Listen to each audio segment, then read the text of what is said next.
Hi, Johnny from johnnygood.com here. Thank you for tuning in to what is my top 10 list currently of potential setbacks, particularly aimed at home recording. A few months back, 3 or 4 months back, I just started a campaign, an ad campaign, looking for acts and singer-songwriters, home producers, offering one free mix and master, just in return for me to meet some new people and some new challenges, get to apply a lot of the new techniques which I've been learning prior to that from some home education. And what I discovered along that way was a wide spectrum of people was consistently making, I don't want to use the word mistakes, but consistently making choices which were, I felt, setting them back later on down the process. And a lot of these choices were quite early on. We're getting to the end of the mix, and it was making problems later on down the process. I'd also like to say I've made all of these mistakes myself over the years, and kind of learned the hard way through trial and error. So there are all the mistakes which I have made in the past. I can just see other people making them too. Setbacks, mistakes, whatever you want to call them. I don't want to be too black and white about it, but this is my opinion. This are the things which I find can cause problems. So I've compiled this list with a view to, if you're making even one or two of these, maybe it'll just make you think a little bit more about that area when you're approaching a song or you're starting to think about recording it or indeed mixing it. So I hope you enjoy my top 10.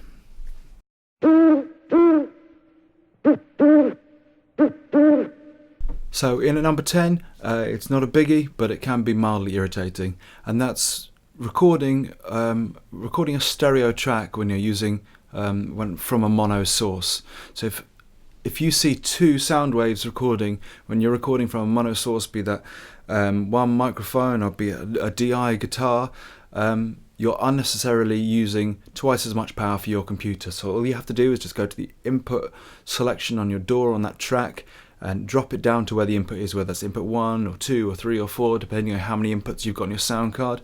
And don't select stereo. I think that's usually the default on most DAWs. That's why most people seem to do it. So what you want to see when you're recording is, if you're recording from one source, you want to see one sound wave and use half as much of your computer power.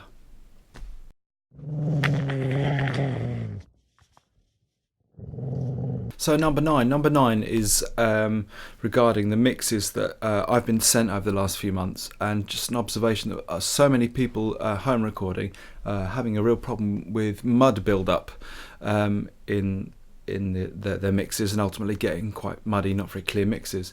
So for me, I found in this room it's around 500 hertz. Try around that area, and it's probably going to be around that for you in your mix. And all that is a build-up of that frequency due to it being in most instruments, and also because we're all recording in our bedrooms and spaces which aren't professional studios. Here's a quick fix that I'm just throwing out that I use on the mix bus or on my master bus. Is I just put an EQ in, and before I start mixing, I just take it out a couple of decibels straight away, around 500 hertz, globally across everything, because I was finding I was just making the same cuts and everything, and this for me straight away just freshens up the mix a bit. It's a great way to start. So that's a tip for myself. I find that really works for me to eliminate some mud build-up.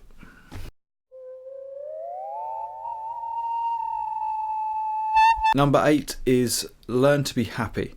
I had someone recently say to me that they weren't happy unless they had 100%, and I just think that's a really difficult way to live. Being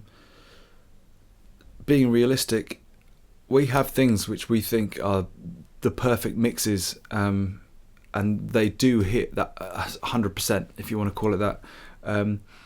But I can guarantee you that the people that worked on that track and the artists themselves would pick fault in those mixes and songs all day long.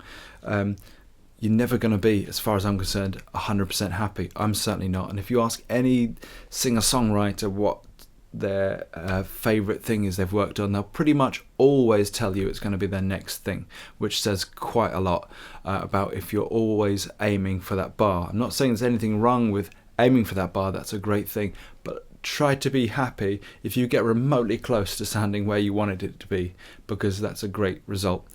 And you will have a more enjoyable music career, I guarantee you, if you don't necessarily lower your expectations, but learn to be happy with the end result and see the pluses rather than always listen to the negatives.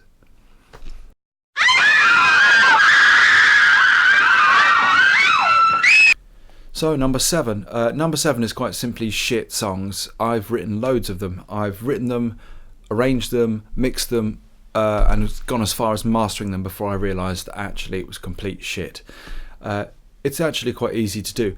But over time, you get to train your ear to understand what are the good ones and what are the crap ones, and you will and have to accept that you're going to write a lot of crap stuff.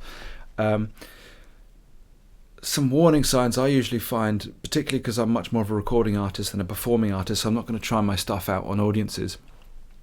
But when I'm getting to the mix stage, and I just can't seem to get something in that mix that's making the chorus lift, or I just can't seem to get enough light and shade in between verse 1 and 2 and verse 3 and 4, it's usually down to the writing. I think there's a lot of truth in saying that good songs pretty much mix themselves, much like a good song will sound and translate really well just on an acoustic guitar or piano. Not all great songs have to, but pretty much all great songs do. So try to focus your time on working on good songs by learning how to hear what songs are shit.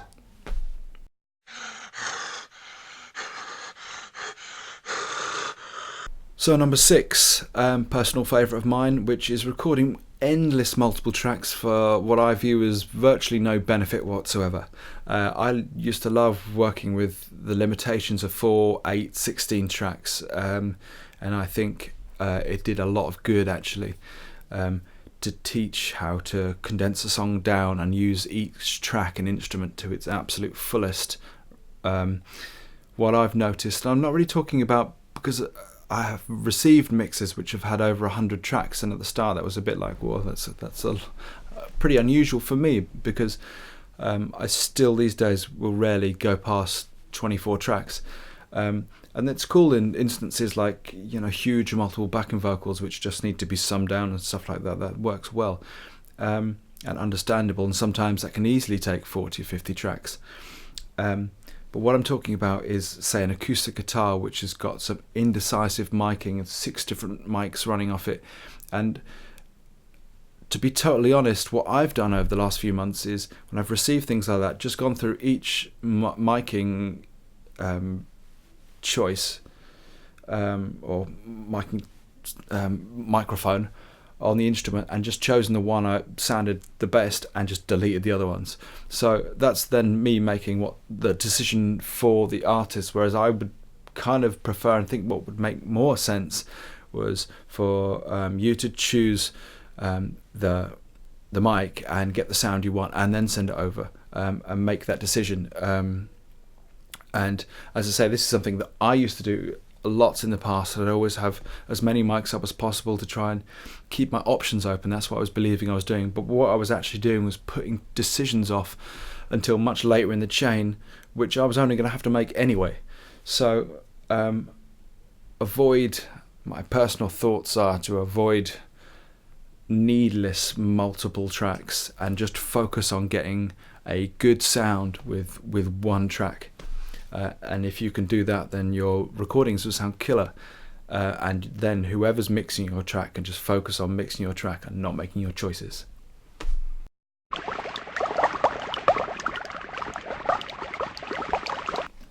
Number 5 is timing and tuning. These are just 2 real key areas which you kind of want to really concentrate on getting right. Some of the ones which stand out are often the bass, quite out of time bass. What you're tuning on guitars, particularly tuned down guitars, or double track guitars, and of course tuning and timing with your drummer. and these things just will really show in a mix, and they're really worth spending the time on, particularly that it's so easy to drop in with guitars and basses and just spend the time to get the drums right, and all in time. So timing and tuning, it's an old classic that's just worth spending the time to get right.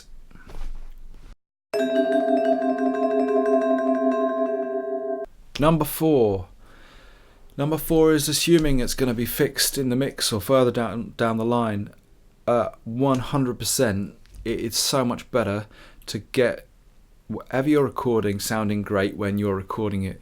So say it's an electric guitar, take a bit of time to dial in the tone that you want on your guitar.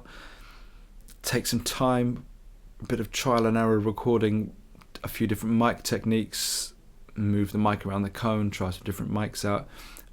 And when you get a sound which you're really happy with, record it and listen back to it, and if you're happy with the sound, that sound's going to sound great by the end of the mix process.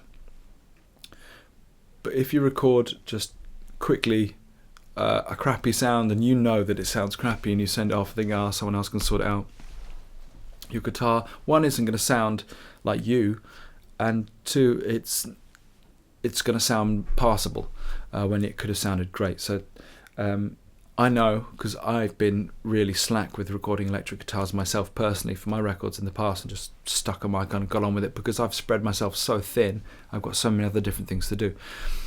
It's worth spending the time. So don't assume it's going to get fixed at the end. Get everything sounding raw and great, and then send it off to get mixed, and you'll get so much more for your money.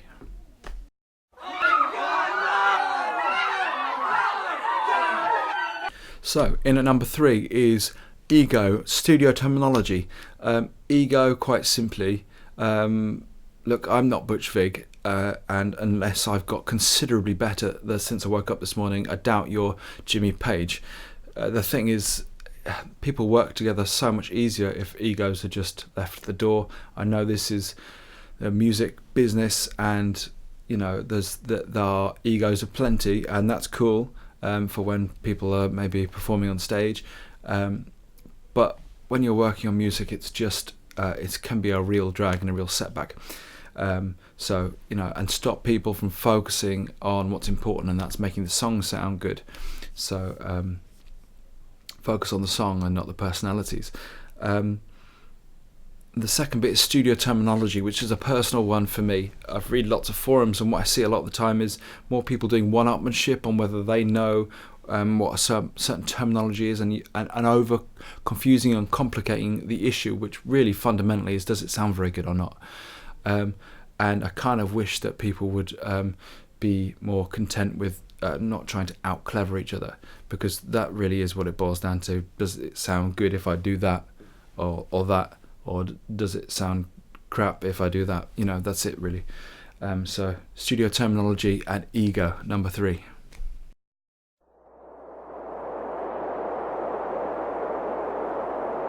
Number 2 is listening to the song as a whole, and I think that gets really, really lost once we get into endless revisions. I offer 2 revisions after my initial mix, and I think most engineers are going to offer 2 or 3, and the reason behind that is that listening to the song as a whole, particularly if you're the artist and you're going to be so close to that piece of work, gets, I believe, lost at some point, and the mind just gets really zoned in on that piece there wasn't quite right, or I should have got that bit right. I'm an artist too, and we've recorded albums, and I can look back and go, I can't believe I did that sounds crud. And the point is, at the time of doing it, I believed the song as a whole was conveying the message, and that's kind of, I think, what can get easily lost, and you can get swamped into just changing and revising what does actually sound really quite good. So number 2, that's listening to the song as a whole and not falling into the trap of endlessly revising small mix choices.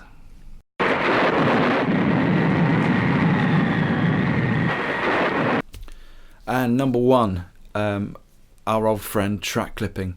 and I've been really surprised as how many submissions have come through with this problem. And it's really, really simple to not clip your tracks. Just turn the input gain down. I think the education of working with signal to noise as you used to in tape seems to have sort of floated down through a generation and remains prevalent in the minds of people working in digital now. And it's you don't need to push.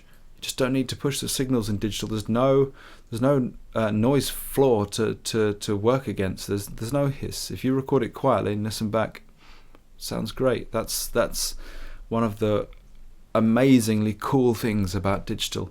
And in fact, a lot of people enjoy bringing some of that sound and that saturation, that distortion back in, but in a controlled method with digital, because it's too clean. So when you record, have a look, watch where your spikes are going from your sound wave, and if any of them are exceeding the width of the track, then your track is clipping. Or have a listen to it. When you get to that big bit of your vocal at the end, you'll hear, because digital noise distortion clipping is horrible, you'll hear it happen, and there isn't very much you can do about that. The best thing is to just turn the gain down and make sure that the stems are in a nice safe place inside your track. That said, if you've recorded the most fucking amazing vocal and you've clipped it once or twice, don't count it because it's clipped. But always aim to not clip. And if there's loads and loads of clipping, your track's just going to be kind of sent back and it's going to be really frustrating. So don't clip. That's number one. Hope you enjoyed my top 10 list. Like I say, they've just been compiled over the last few months of just real life experiences working with real people who are just learning along the way, like we all are, and trying to get great results out of home studios. So there's 10 things that are best avoided, or at very least, like, give them some thought if you're doing any of them. I hope that was helpful. Please subscribe to my channel, check out johnnygood.com, and have yourself a great day.